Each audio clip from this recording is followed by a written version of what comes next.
Before the kids get back into the classroom at Warren Mott, some of them are already on the football field, warming up for the season ahead. But with a contact sport like football, will they need to be ready to tackle monkeypox? I know there's a slight concern anytime you hear of any, diseases or anything of that nature. Well, football coach Tom Milanoff says there's not a lot of talk about monkeypox among the coaches, but county health leaders are keeping a watchful eye for new cases. We have currently 8, but we expect that number to increase. Macomb County Director and Health Officer Andrew Cox says there are no cases of monkeypox in the kids in the county, and since it doesn't spread like COVID, normal interaction is not a concern. That is a very, very low risk. So we're not going to get monkeypox by walking by someone in school or hallways or at the grocery store. You need direct, close, skin-to-skin contact. But Cox says even contact sports isn't enough. You need prolonged exposure. Contact sports are safe. There's very, very low risk here.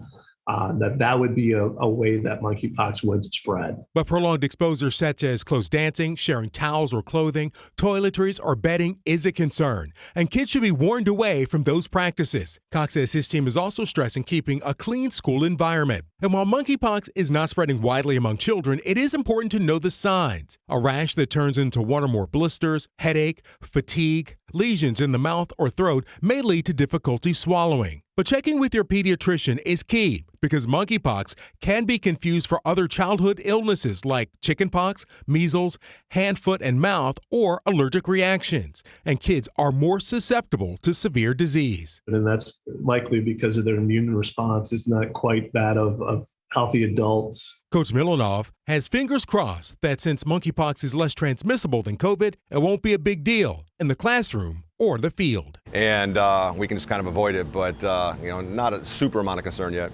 Now, children at severe risk of the disease are those under the age of 8 years old, those with immunocompromising conditions, and kids with conditions that lead to breaks in the skin, like psoriasis, eczema, burns, but also chickenpox, cold sores, severe acne, even severe diaper rash. In these cases, if your child begins to show symptoms, make sure they see a doctor right away. Keenan Smith, 7 Action News. Yes.